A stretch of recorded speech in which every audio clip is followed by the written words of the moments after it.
আসসালামু আলাইকুম। আশা করি সবাই ভালো আছেন। দেশ ও প্রবাসে সবাইকে জানাই ঈদ মুবারক, ঈদের শুভেচ্ছা। আসলে আজকে ঈদের দিন।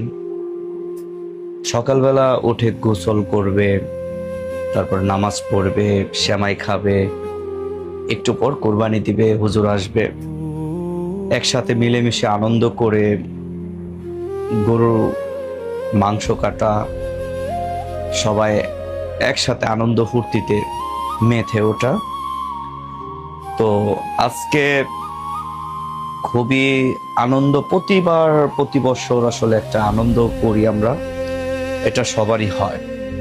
আবার সবার কপালে ওরকম আনন্দটা আসলে হয় না। তো যেমনটা এখন এই মুহূর্তে আমার ছেলেকে নিয়ে নামাজ পড়ে আসলাম, সকালবেলা ঘুম থেকে উঠে ঈদের নামাজ পড়ে আসলাম। এই যে আমাদের নিশান, সবাইকে ঈদ মুবারক বলো। ঈদ মুবারক। সবাইকে বলো আবার। ঈদ মুবারক। নামাজ পড়ছো?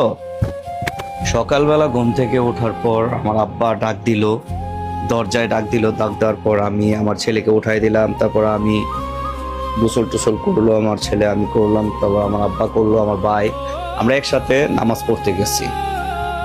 তো বিষয়টা হচ্ছে আজকের যে আনন্দটা, এখনো পর্যন্ত যেমন আমার মা ঘুমাইতেছে, আমার মা অসুস্থ, আমার বউ অসুস্থ। আপনারা জানেন মহিমা খুবই অসুস্থ, অপারেশন হয়েছে।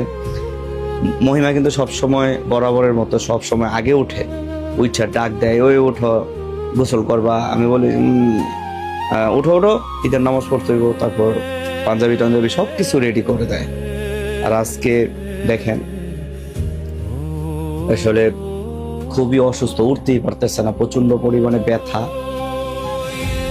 তো এই হচ্ছে ব্যাপার। তো মাও আসলে গিয়ে দেখলাম নিচে ঘুমায় রয়েছে।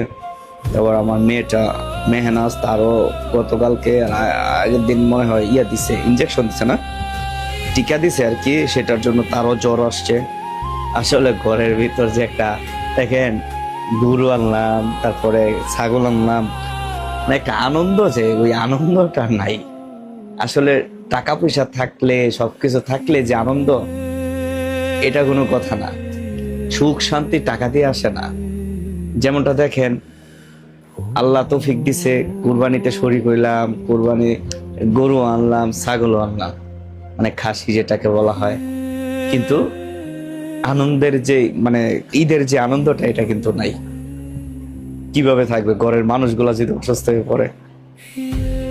তো সবচাইতে বড় নিয়ামত হচ্ছে আল্লাহর